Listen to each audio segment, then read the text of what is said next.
Hello दोस्तों। तो कैसे हो आप? सर हम मौजे में हैं। आप कैसे हैं? तुम भी मौजे में? तो हम भी मौजे में। तो कॉन्ट्रैक्ट की कहानी एग्रीमेंट से शुरू नहीं होती। कॉन्ट्रैक्ट की कहानी शुरू होती है ऑफर से। ठीक है। यानी कि अगर मैं कहूँ तो एरो उल्टे हैं, ऐसे ऐसे चलेंगे एरो, यहाँ से शुरू होगी कहानी। ठीक है। मैंने तुम्हें एक ऑफ़र किया, क्या तुम मुझसे लॉ पढ़ोगे? ऑफ़र, प्रपोज़ल, है ना। मैंने प्रपोज किया, तुमने हाँ बोल दिया, राइट। तो इन दोनों को एक साथ कर क्या बनेगा? वो प्रॉमिस। तो मैंने तुम्हें ऑफर प्लस एक्सेप्टेंस हो गया, प्रॉमिस बन गया। प्रॉमिस को तुमने लिख दिया एक स्टैम्प पेपर पर। क्या किया? प्रॉमिस को लिखा स्टैम्प पेपर पर, वो क्या बन गया? एग्रीमेंट। एग्रीमेंट पे क्या कर दिए गए? रानी के कहने के द्वारा साइन कर दिए गए। साइन। तो क्या बन गया? कॉन्ट्रैक्ट। आइए बात समझ में आ गई होगी, नहीं आ गई? ठीक है। अब देखो, अब पता क्या हो रहा है? ये जो रानी है ना, रानी, ये रानी हो रही है हमसे बहुत ज़्यादा नाराज़। बहुत नाराज़ हो रही है भैया, बहुत नाराज़ हो रही है। करो सर ऐसे क्यों नाराज़ क्यों हो रही है? पता है रानी कह रही है, सर इतनी देर से, मतलब इतनी देर से आप लेक्चर दे रहे हो, बच्चे से ध्यान से सुन रहा है, नोट कर रहा है, सारी बातें आपने राजा की बताई। ठीक है। कॉन्ट्रैक्ट क्या होना चाहिए? राजा। राजा क्या होता है? वादा। वादा क्या होता है? जो निभाना पड़ेगा। Offer plus acceptance. गाने सुना दिए, सारी बातें बता दी, सब कुछ। कहानी किसकी बताई है आपने? राजा की बताई है, रानी की कुछ नहीं बता रहे कहानी। तो रानी हो रही है बहुत ज़्यादा नाराज़। ठीक है, गाना तो गा दिया आपने, रानी तू मैं राजा। अब भैया रानी नाराज हो, रानी को तो मनाना पड़ेगा। तो भैया रानी कैसे मानेगी? रानी मानेगी जब मैं रानी की कहानी भी तुम्हें बताऊंगा। तो अब सुनते हैं रानी की कहानी। अब देखो, रानी की बात करेंगे। रानी कौन है? एनफोर्सिबिलिटी। तो अगर हम रानी की बात करें, एनफोर्सिबिलिटी की बात करें, अब देखो रानी की कहानी सुनने से पहले एक पिक्चर तुम्हें दिखाता हूँ मैं। ये पिक्चर है पद्मावत। देखो पद्मावत में एक सीन आया था, राइट। उसका हमारी कहानी से पूरा निर्णय है। अब देखना ध्यान से, और ध्यान से सुनना। गुरूर है तो फिर आंखें क्यों नम है? हमारे युद्ध से वापस न आने का डर। डर नाम का गहना पद्मावती ने कभी पहना ही नहीं। क्या आज रात हम आपसे कुछ मांग सकते हैं? दिल से ज्यादा हम कुछ दे नहीं सकते, और दिल से ज्यादा आप कुछ मांगेंगी नहीं। मांग सकते हैं।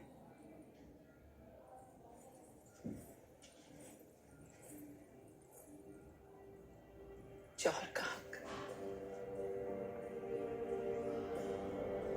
आपकी इजाजत के बिना तो हम मर भी नहीं सकते। ये है खतरनाक बात।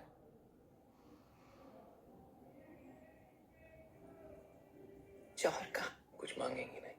अब देखो ध्यान से, खतरनाक बात। रानी ने ये बोला, पद्मावती रानी ने ये बोला, राजा, एक था राजा एक थी रानी। ठीक है। तो रानी ने ये बोला कि आपकी इजाज़त के बिना तो हम मर भी नहीं सकते। ये है असली कहानी, हमारी कहानी की भी।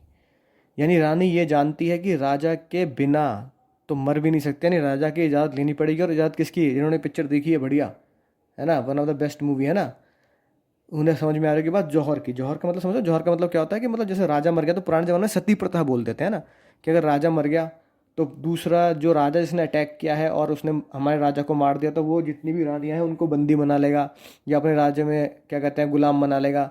तो इससे बड़े क्या करो, उनकी गुलामी करने से, उनके यहाँ जेल में जाने से अच्छा है खुद आग में कूद जाओ। सती प्रथा यानी खुद को मार लो, है कि नहीं बात? तो देखो ध्यान से फिर से। मांग सकते हैं। मांग सकते हैं। जौहर।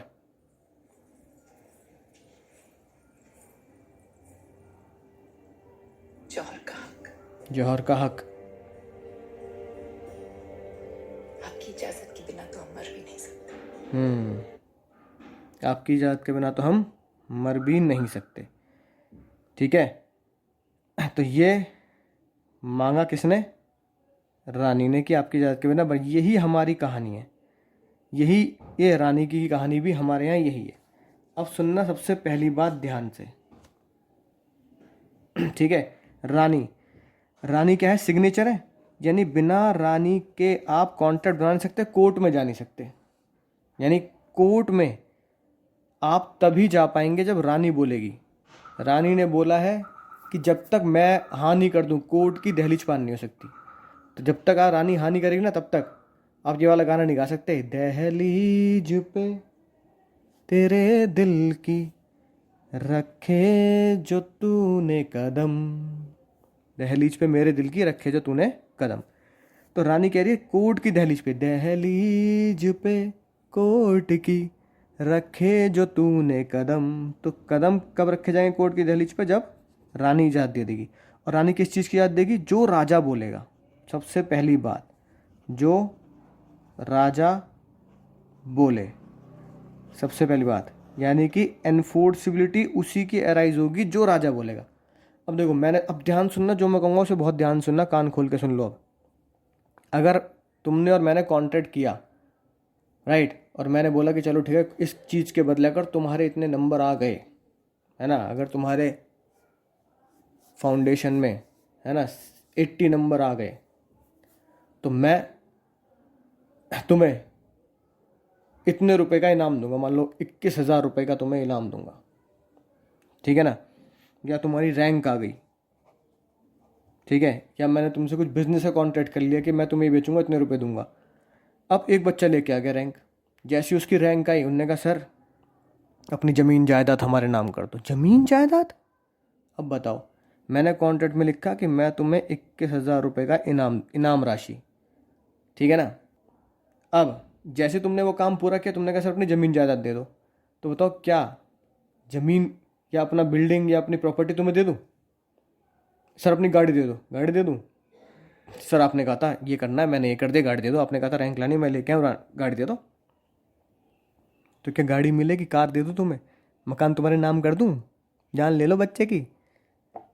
बताओ। नहीं। कुछ बच्चे कह रहे हैं सर कार कैसे नाम हो जाएगी, गाड़ी कैसे नाम हो जाएगी, क्योंकि एग्रीमेंट में क्या लिखा है।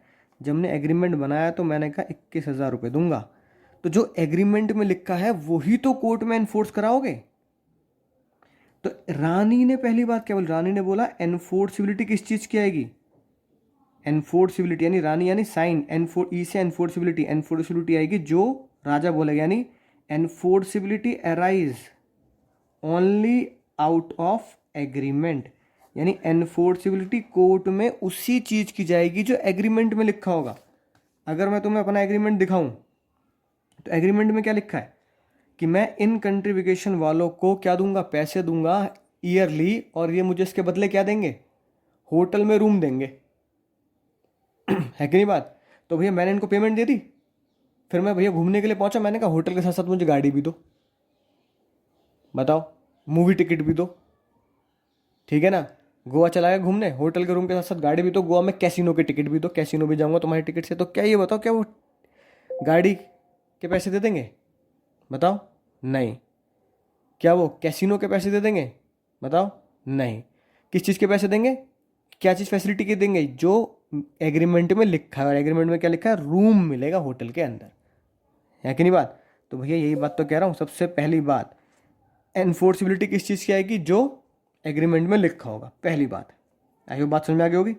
Enforceability arise only out of agreement.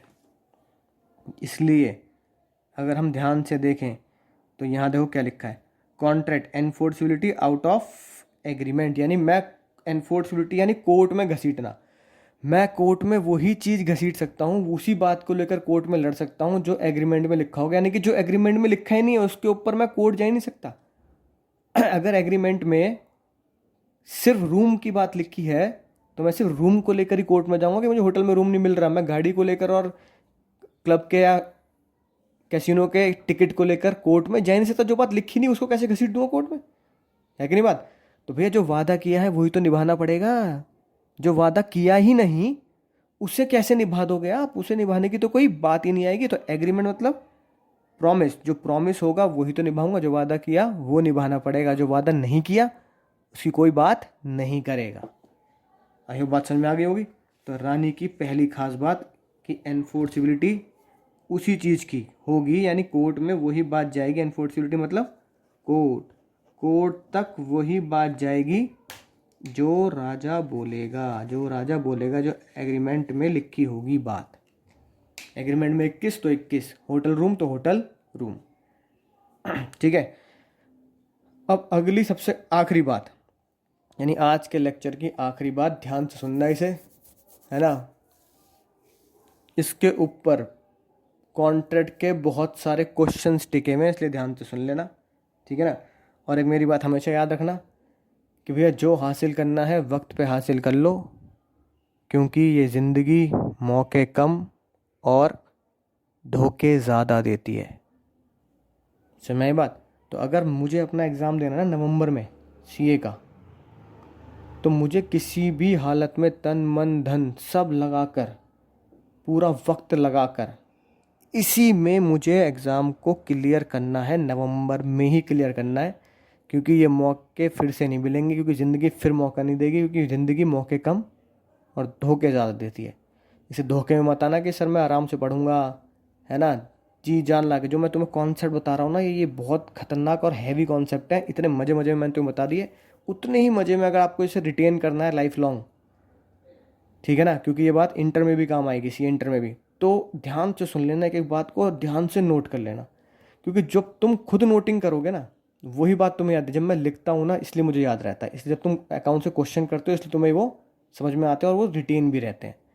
ठीक है, नोट्स मैं दे रहा हूँ, आईसीआई की बुक भी होगी, लेकिन खुद जो नोट्स बनाओगे ना, वो होंगे जो नैया पार लगाएंगे। तो इसलिए लिख लिख के याद कर लेना, जो मैं खुद लिख रहा हूँ वो भी लिखते जाना, राइट। अब अगली बात जो मैं तुम्हें कह रहा हूँ, ध्यान से समझने वाली बात है। एक बच्चा तुम्हारे जैसा बहुत खतरनाक, वो लेके आया एग्रीमेंट ऐसा, ठीक है, जो आसपास तहसील कचहरी होती है ना, वहाँ मिल जाता है कि नहीं बात। वो लेके आया ये एग्रीमेंट, पता क्या लिख के लाया, इस पे लिख के लाया एग्रीमेंट के ऊपर कि मेरा बर्थडे है, हैप्पी बर्थडे टू यू। तो हैप्पी बर्थडे है और सर को 8 बजे पहुंचना है। कहने लगा सर 8 बजे पहुंचना है, मैं लिख के लाया हूँ, आपके हिसाब से जो कहोगे वो बनाऊंगा। मैंने कहा यार एक तो क्या कहते हैं, बना लेना यार तुम, एक तो कढ़ाई पनीर बना लेना। सर ठीक है डन, कढ़ाई पनीर। और बताओ, एक यार तुम बना लेना कोफ्ते, बना लेना शाही कोफ्ते, ठीक है। और बताओ सर दम आलू भी बना लेना कश्मीरी। हाँ सर मज़ा आ जाएगा, मुँह में पानी आ गया ना, झटक लो, ठीक है। और मीठे में यार गुलाब जामुन हो जाए ना और खीर हो जाए तो मज़ा ही आ जाए, ठीक है सर। सर बर्थडे है, आपको आना जरूर है, बस मैं आपके हिसाब से तैयारी करूँगा। मैंने कहा ठीक है आऊँगा। वो भी होशियार निकल कर, आऊँगा नहीं बोलो मत, साइन कर दो। मैंने साइन कर दिए, ये लो जी। बच्चे ने भी साइन कर दिए, बच्चा। एग्रीमेंट से साइन होते ही क्या बन गया, एग्रीमेंट प्लस एनफोर्सिबिलिटी, सिग्नेचर आ गया, कह रहा कॉन्ट्रैक्ट बन गया। सर आना जरूर है, जो वादा किया वो निभाना जरूर है। अब समझना ध्यान से, जिस दिन उसका हैप्पी बर्थडे था, मैंने उसे बहुत ही प्यारा सा इंस्टा पे, ठीक है, मैसेज भेज दिया, व्हाट्सएप भी कर दिया, हैप्पी बर्थडे टू यू, गाना गा के खुद अपनी आवाज़ में। वो कह रहा है सर गाना वाना मत गाओ, कल मिलना कोर्ट में अगर नहीं पहुँचे तो। और भैया मैं किसी भी कारण, कोई इमरजेंसी थी, किसी भी कारण की वजह से नहीं पहुँचा। अब बताओ, कोर्ट पहुँच गया वो बंदा। कहने लगा एक तो मम्मी ने बहुत डांट लगाई, तेरे सर की वजह से क्या हुआ था, तेरे ही सर की वजह से खाना बनाया, वो नहीं आए, इतने पैसे लगे, ठीक है, लोगों को बुलाया सर से मिलवाएंगे, तब भी नहीं आए। सर ना आने की वजह से एक तो जितना भी अरेंजमेंट किया उसके पैसे दो, और जो मेरे दिल पे ठेस पहुंची है, और जो मेरे दिल पे है ना, ऐसे बना रहा बेचारा अपने हार्ट को, ठीक है, आजकल ऐसे चल रहा है ना, ऐसे बना रहा बेचारा वो, और जो मेरे दिल पे ठेस लगी है, ठीक है, और जो दिल रो रहा है, ठीक है, दिल हूँ करे घबराए, तो भैया उस पे जो दिल पे लगे, जिसे बोलते हैं मानहानि जो हुई है, इंसल्ट हुई है, जिसे हम बोलते हैं ना हिंदी कोर्ट में, मानहानि का दावा करूंगा। सर वो दावा भी किया, और मुझे इतने पैसे चाहिए भैया, मुझे तो लाख रुपए चाहिए। अब ये बताओ, कोर्ट में पहुंच गए, कौन जीतेगा? मैं पहुंचा नहीं, तुम जीतोगे, या मैं जो मैं बर्थडे पे नहीं आया, राइट। आप कहोगे सर तुम जीतोगे, क्योंकि भैया ऑफर भी था, एक्सेप्टेंस भी था, कॉन्ट्रैक्ट भी था, एग्रीमेंट भी था, एनफोर्स, सब कुछ सही था जैसे होना था, राइट। मैंने साइन भी किए, तुमने साइन भी किए, मैं नहीं पहुंचा, जो तुमने कहा उसके पैसे भी देने पड़ेंगे, और जो तुम्हारी मानहानि हुई है, यानी कि जो इंसल्ट हुई है, गुडविल खराब हुई है, कितने लोग आए वो मैं नहीं आ पाया, ठीक है, और जो दिल पे तुम्हारे चोट लगी उसकी भरपाई के पैसे, कंपनसेशन भी तुम्हें मिलेगा, इसलिए तुम जीतोगे। है कि नहीं बात? ये कहना बिल्कुल गलत है। सर ये क्या बोल दिया, एकदम से सांसें सी रुक गई। हाँ अब सुनना ध्यान से, क्योंकि इस पे क्वेश्चन जरूर आएगा एग्जाम में। अब देखो मेरे ऊपर तो तुम केस कर दोगे, है ना, कि सर आए नहीं, ये हो गया वो हो गया, हमारे दिल पे लग गई बात, है ना, दिल टूट गया हमारा। लेकिन एक बात सुनो ध्यान से, अब जो कहूँगा वो समझना ध्यान से। अब दिल पे हाथ रख के बताना, क्या तुम करोगे नहीं करोगे? पापा ने तुम्हें बोला कि हर महीने तेरी इतनी पॉकेट मनी है और किसी भी रीज़न की वजह से इस महीने की पॉकेट मनी तुम्हें नहीं मिली, तो पापा को क्या बोलेगा? वो पॉकेट मनी नहीं मिली ना इस महीने, कल सुबह मैं स्कूल नहीं जा रहा, कोर्ट मिलना, कोर्ट केस करूँगा आपके ऊपर। तो पापा के ऊपर केस कर दोगे अपने? ये बताओ, है कि नहीं? तुम्हें एक शादी का कार्ड आया, एक बच्चे ने कहा कि सर लॉ पढ़ लिया, मुझे जाएगा, खुशी खुशी में शादी कर लेता हूँ। ठीक है, शादी का कार्ड आया तुम्हारे पास। अब उसी दिन के मान लो 3-4 शादी का कार्ड है, तो हर जगह तो जा नहीं सकते, पेट खराब हो जाता है। ठीक है, तो तुम एक शादी में तो गए, बाकी 3-4 शादी में तुम्हारे पे कार्ड आया तो वहाँ पे नहीं गए, तो तुम्हारे ऊपर केस कर देंगे। तुम शादी में नहीं आए, घर पे आए थे शादी का कार्ड देने, है ना, केस हो जाएगा। समझ बात? ऐसे तुमने मुझे बर्थडे पे बुलाया, मैं नहीं आया, तो केस कर दोगे। ठीक है, अब समझना बात। तो ये जो राज की बात है ये मैं तुम्हें बताने वाला हूँ। अब ये कि जज साहब ने पता क्या बोला, इस तरह के जो एग्रीमेंट होते हैं जहाँ पे तुम किसी को बर्थडे पे बुलाओगे, है ना, मान लो मूवी के लिए बुला लिया तुमने, कहा सर मूवी देखने चलेंगे, आप वहाँ पहुँच जाना, मैं नहीं पहुँचा, राइट। किसी को शादी में इनवाइट कर लिया, शादी में कोई बंदा आया नहीं, तो तुम्हारी शादी हो रही है, तो तुम पहले शादी के बाद वीडियो ये देखोगे कि भैया चेक करो किसी को काट कर कौन कौन नहीं आया, और जो नहीं आया उसके ऊपर केस कर दो, है कि नहीं बात? तो शादी के बाद बैठ के कई दिन तक वीडियो देखते रहना वो बंदा आया या नहीं आया। ठीक है, डिनर का इनविटेशन, पॉकेट मनी, ठीक है, इस तरह के केस कोर्ट में नहीं जा सकते। ये बात आज से बहुत साल पहले, है ना, ध्यान सुनना ये बात, ये बात आज से बहुत साल पहले 1919, पूरे के पूरे 100 साल बीत चुके हैं। तो ये भैया 100 साल पुरानी कहानी है, राइट। 100 साल बीत चुके हैं, साबित करी कोर्ट ने 1919 में। एक अंकल जी थे, उनका नाम था बाल्फर, उनकी एक वाइफ थी, है ना, एक ही वाइफ थी, हाँ भाई, उनका नाम था मिसेस बाल्फर। तो इस केस का नाम हुआ मैंने कि बाल्फर वर्सेस बाल्फर। एक बहुत ही ऐतिहासिक केस है जिसके बिना ये आज की क्लास पूरी हो ही नहीं सकती। तो मैंने तुमसे कहा था ना, जैसे केस आया था अरबाज खान वाला, Arbaaz Khan production versus Zandu Balm limited, है ना, ऐसे ही तुम्हारी ज़िंदगी का ये पहला केस, ये कहानी नहीं है। अब मैं केस बताऊंगा तो मैं कहानी मत सोचना, इसे ये केस है जो कोर्ट में डिसाइड हो चुका है। अब इस केस में सुनो क्या हुआ, बहुत ही खतरनाक बात और आज की बात। इस केस में क्या हुआ, मिसेस बाल्फर आंटी जी, मिस्टर बाल्फर हस्बैंड, ठीक है, मियाँ बीवी थे, मियाँ बीवी राजी, तो क्या करेगा काजी। तो हस्बैंड ने ये बोला कि भैया भाग्यवान, एक काम करते हैं, जब भी मैं जाऊंगा ना तो तुम्हें हर महीने कुछ पॉकेट मनी दिया करूंगा। वैसे किसे हम बोलते हैं पिन मनी, जब पापा मम्मी कुछ पैसे देते हैं ना घर चलाने के लिए या उनके काम के लिए, तो उन्हें पिन मनी बोला जाता है। तो समझने के लिए पॉकेट मनी बोल लेते हैं। तो अंकल जी बाहर गए, अंकल जी बाल्फर, और वहाँ से एक कुछ महीने तो पॉकेट मनी भेजी, उसके बाद कुछ महीने पॉकेट मनी नहीं भेजी। अब जब पॉकेट मनी आनी बंद हो गई तो जो आंटी जी थी, है ना, तो भैया आंटी जी ने केस कर दिया अपने हंसते हुए बैंड के ऊपर, अपने हस्बैंड के ऊपर। अब बताओ, अब जब केस हुआ तो बात कोर्ट तक पहुंची, है ना, नोटिस जारी किया गया, फरमान जारी किया गया। अब हस्बैंड और वाइफ, हंसता हुआ बैंड और दोनों वाईफाई कोर्ट में खड़े हैं। जज साहब, ये जज साहब वो आरोप लगा रहे हैं एक दूसरे के ऊपर। आंटी जी ने बोला पॉकेट मनी का वादा किया था, आज तक दी नहीं, है ना। मिस्टर बाल्फर ने बोला हाँ भाई नहीं दी, अब क्या करें। तो जज साहब ने ये बोला, सुनना ध्यान, जज साहब ने क्या, जज साहब ने गाना गाया कि भैया इस तरह के जो केसेस होते हैं, भाई ये तो मैं खुद ही नहीं सुलझा पा रहा अपने घर के, है कि नहीं बात। यानी कि अगर मैं अपनी वाइफ को पॉकेट मनी दे दूँ, और मैं वादा कर दूँ नहीं दे रहा तो वो केस कर देगी मेरे ऊपर। तो इस तरह के जो केस होते हैं ना, इन्हें हम हिंदी बोलते हैं घरेलू केस, यानी डोमेस्टिक एग्रीमेंट। Domestic agreement. तो जज साहब ने खतरनाक बात बोली। जज साहब ने बोला इस तरह के जो घरेलू केस होते हैं, डोमेस्टिक एग्रीमेंट, सोशल एग्रीमेंट भी बोल देते हैं, सोशल एग्रीमेंट, इस तरह के एग्रीमेंट में, डोमेस्टिक एग्रीमेंट में घरेलू टाइप के, जितने मैंने भी एग्जांपल दिए, सोशल एग्रीमेंट घरेलू टाइप के, मतलब इस तरह के एग्रीमेंट को कोर्ट में जगह नहीं दी जाएगी। जैसे ही आप ये वाला एग्रीमेंट लेके पहुंचोगे, एग्रीमेंट कौन सा, डोमेस्टिक वाला, जैसे आप डोमेस्टिक एग्रीमेंट लेके पहुंचोगे कि भैया पॉकेट मनी का, पापा की पॉकेट मनी, मेरा बर्थडे में आने वाला ये वाला एग्रीमेंट की बर्थडे में आएंगे सर, ठीक है, या फिर वाइफ की पॉकेट मनी लेके जैसे आप कोर्ट में पहुंचोगे, जज साहब जैसे आप बोलोगे बच्चों ने, ma'am may I go to drink water, है कि नहीं बात, ऐसे करके मैम मे आई कम इन, जैसे आप बोलोगे जज साहब मे आई कम इन, जज साहब तो एकदम ना कर देंगे, पहले बता क्या लेके आया, सोशल एग्रीमेंट, गेट आउट, निकल लो यहाँ से, क्योंकि सोशल एग्रीमेंट, घरेलू एग्रीमेंट कोर्ट की दहलीज पार नहीं कर पाएंगे।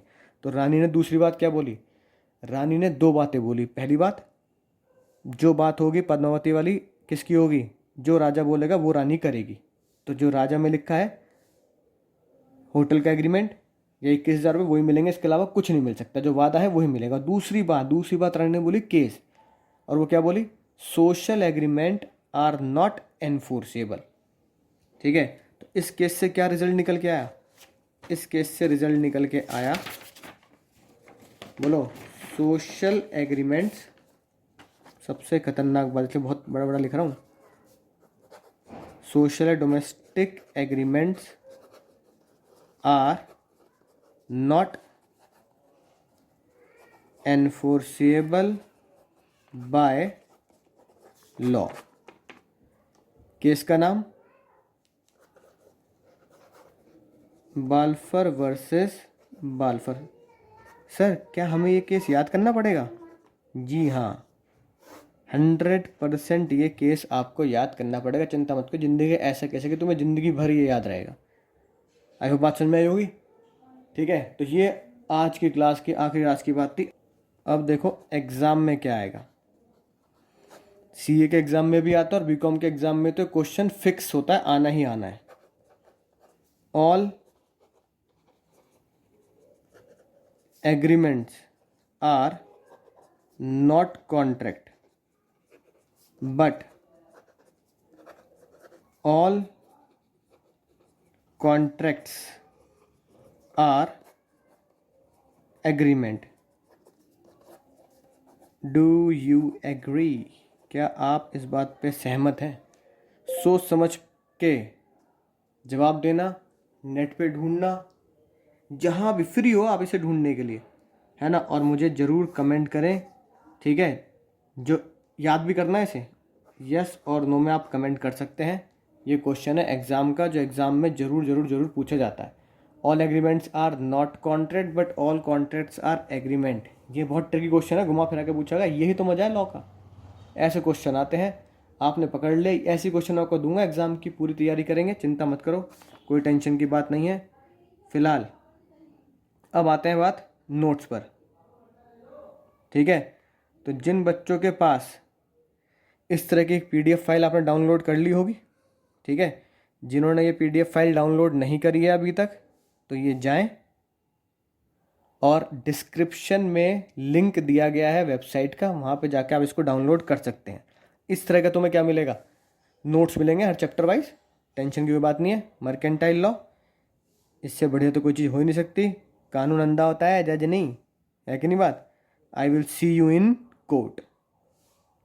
ठीक है, अब देखो ये जो पेज आएगा, ठीक है ना, पेज नंबर 2 पे जैसे आप पहुंचोगे, ये लिखा है एक पेज पे केस लॉ डिसीजन, यहाँ लिखना छोटा छोटा। पहला केस कौन सा लिखोगे, बाल्फर वर्सेस बाल्फर, और यहाँ उसका डिसीजन, क्या डिसीजन आएगा, तो केस लॉ के नीचे क्या लिखना, बाल्फर वर्सेस बाल्फर। डिसीजन में क्या लिखना, सोशल एंड या और domestic agreements are not enforceable. Social domestic agreement enforceable नहीं होते। ठीक है जी बात। तो ये बात आएगी हमारी यहाँ पर। अब है ना, ये कुछ सत्संग की बात है कि जब भी आप एग्ज़ाम हॉल में बैठें तो एक बात ध्यान रखना, घबराना नहीं है, अपनी आंखें बंद करना, अपने मम्मी पापा को थैंक यू कहना, क्योंकि उन्होंने तुम्हें अब इस कैपेबल बनाया है इसकी, तुम ये इतना प्रेस्टीजियस, इतना हाई लेवल का कोर्स करो, वही तुम्हारे ऊपर इन्वेस्टमेंट कर रहे हैं, वही मनी भी लगा रहे हैं, सब कुछ वही लगा रहे हैं। अब वक्त है उनको प्राउड फील कराने का। तो एग्ज़ाम हॉल में ये सोचना है कि बस अब मुझे पास करके अपने माँ बाप को नज़रें उनकी ऊंची रखनी है। ठीक है, ये है ख़तरनाक बात। ठीक है, ये है डेंजर। इसलिए देखो डेंजर भी बन रहा है। प्रिंट निकलवाओगे तो हो सकता है कि प्रिंट में पासवर्ड मांगे। ठीक है, तो पासवर्ड डालना है आपको डोंट क्विट, DONTQUIT, कभी क्विट नहीं करना। ये रहा वो ख़तरनाक सवाल, बाल्फर वर्सेस बाल्फर, ये है वो केस जो याद रखना है। ध्यान से पढ़ लेंगे इसे, मैं बता ही चुका हूँ। ठीक है, सेम बात ये लिखी है ढोलू। अब अगर आखिरी बात मैं आपको बोलूं, तो अगर मैं शॉर्टकट में बताऊं आपको कि ऐसे कौन से एग्रीमेंट होते हैं, है ना, जो कोर्ट में जा सकते हैं, तो क्यों ना यहीं लिख ली जाए बात। हमारी क्वेश्चन क्या थी, A+E=C, तो एग्रीमेंट कौन से होंगे, ओनली बिजनेस, सिर्फ और सिर्फ बिजनेस एग्रीमेंट ही कोर्ट में जा सकते हैं। यानी कि BA+E=, अगर परफेक्ट बोलूँ तो BA+E=C, business agreement plus enforceability is contract. अब तुम्हारे जैसे खतरनाक इंसान ने जज से पूछ लिया, रीज़न बता दो, रीज़न बताओ क्यों नहीं जीत सकती आंटी जी। बाल्फर वर्सेस बाल्फर में कौन जीता, अंकल जी जीत गए, आंटी जी हार गई, क्योंकि जज साहब ने क्या बोला, सोशल एग्रीमेंट कोर्ट में नहीं जाएंगे तो आपके फेवर में केस नहीं जा सकता। अंकल जीत गए क्योंकि ये एग्रीमेंट सोशल था और पॉकेट मनी का वादा कोर्ट तक नहीं जा सकता। जज साहब ने बोला ये देखो ध्यान से, उन्होंने बोला एक बात बताओ, अगर हस्बैंड की जगह पापा होते, है ना, हस्बैंड की जगह अगर पापा होते तो पापा के ऊपर केस कर देती क्या। तो बाल्फर आंटी जी ने बोला नहीं नहीं ऐसा तो नहीं होता भाई, पापा के ऊपर केस तो नहीं करती। तो बस यही बात उन्होंने बोली कि अगर तुम पापा के ऊपर केस नहीं करती, ऐसा क्यों है, ऐसा पता क्यों है, क्योंकि जब हम घर वालों की बात करते हैं, सोशल एग्रीमेंट की बात करते हैं, तो दो जने जब आपस में बात कर रहे होते हो तो कभी भी ये नहीं सोचते कि हम एक दूसरे के ऊपर केस करेंगे। तो देखो जज साहब ने यही लिखा है, सोशल एग्रीमेंट यूजुअल प्रिजम्पशन, हम दिमाग में हमेशा यही सोचते हैं, यही प्रिज्यूम करते हैं, यही दिमाग में हमारे बैक ऑफ द माइंड, सब कॉन्शियस माइंड में रहता है कि भाई इस पर केस नहीं होता। पापा ने तुम्हें पॉकेट मनी नहीं दी तो तुमने कभी सोचा जिंदगी में, आज सोच रहे हो तुम, आज जब मैं पढ़ा रहा हूँ इसलिए आज सोच रहे हो, लेकिन तुमने कभी जिंदगी में सोचा पापा ने पॉकेट मनी नहीं दी, केस करूँगा। ठीक है, मम्मी को बोल के मम्मी आज ना शाही पनीर बना देना, मम्मी ने शाही पनीर की जगह बना दी शाही टिंडे। मेरे साथ हो चुका है ऐसा, एक दिन मैंने मम्मी से बोला शाही पनीर बना दो, मम्मी ने शाही टिंडे बना दिए, मम्मी ने कहा पनीर की जगह टिंडे डाल दिए, ग्रेवी वही है शाही वाली, तो शाही टिंडे बना दिए। तो केस कर दो मम्मी के ऊपर, शाही पनीर की जगह वादा किया था शाही टिंडे बनाए, है कि नहीं बात, नहीं। तो जज साहब ने कहा यही तो बात है, तुम खुद सोचो, जब घर वाले कभी पॉकेट मनी की बात करते हैं या तुम्हें पार्टी में ले जाने की बात करते हैं, मूवी दिखाने की बात करते हैं, कहीं घूमने चलेंगे घुमाने की बात करते हैं और वो वादा पूरा नहीं करते, तो तुम कभी भी ये नहीं सोचते कि उनके ऊपर केस करेंगे। तो जज साहब ने कहा यही तो है जो तुम सोच रहे हो, उस पर तो आंसर दे रहा हूँ मैं। इट इज़ प्रिजम्पशन, हमेशा ये सोचा जाता है कि party do not intend to create legal relation, कि हमने घर वालों के साथ, बर्थडे पे बुलाने वाले के साथ, शादी में बुलाने वाले के साथ, पॉकेट मनी पापा के साथ कोई लीगल रिलेशन नहीं बनाया। भले ही तुमने उसका एग्रीमेंट भी कर दिया हो, पर कोई लीगल रिश्ता नहीं बनता। ये रिश्ता क्या कहलाता है, सामाजिक, दोस्ती यारी वाला। ये रिश्ता क्या कहलाता है, क्या कहलाता है, दोस्ती यारी वाला, सोशल रिश्ता कहलाता है। लेकिन अब तुम्हारा और मेरी अगर बात करें तो कमर्शियल और बिजनेस एग्रीमेंट में क्या होता है। अब तुम्हारा मेरा कॉन्ट्रैक्ट दोस्ती यारी वाला नहीं है, कमर्शियल और बिजनेस एग्रीमेंट है कि नहीं बात। तो तुमने मुझे एडवांस में अगर फीस दे दी और मैं तुम्हें नहीं पढ़ाऊँ, तो तुम्हारा मेरा रिश्ता दोस्ती यारी वाला नहीं है, तुम्हारा मेरा रिश्ता बिजनेस वाला है। ठीक है, समझ में आई ना बात। तो भैया बिजनेस अपनी, दिल अपनी जगह है, बिल अपनी जगह है। तुम बोलोगे सर दिल अपनी जगह है, दिल से आप हमारे गुरु जी हैं, है ना, आप टीचर हैं, दिल अपनी जगह और बिल अपनी जगह। बिल से भैया हम आप पेमेंट दिए, हमें सर्विस चाहिए। मोबाइल खरीदा खराब निकला, दिल अपनी जगह बिल अपनी जगह है। चाहे दोस्ती या रिश्तेदार की दुकान से खरीदा, मोबाइल खराब निकला तो केस तो करोगे। तो इन बिजनेस एग्रीमेंट, जब हम बिजनेस एग्रीमेंट की बात करते हैं, बिजनेस की बात करते हैं, तो हमारे दिमाग में क्या चल रहा होता है, पार्टी की intention, back of the mind, subconscious mind में ही पार्टी को पता होता है कि भैया लीगल रिलेशन है, बेईमानी करोगे तो लड़ाई झगड़ा होगा और कोर्ट जाएगी बात। आई होप बात समझ में आई होगी। तो बाल्फर वर्सेस बाल्फर में क्या डिसीजन आया? Social agreement are not enforceable as party intend, है ना, sorry, party does not intend to create legal relation.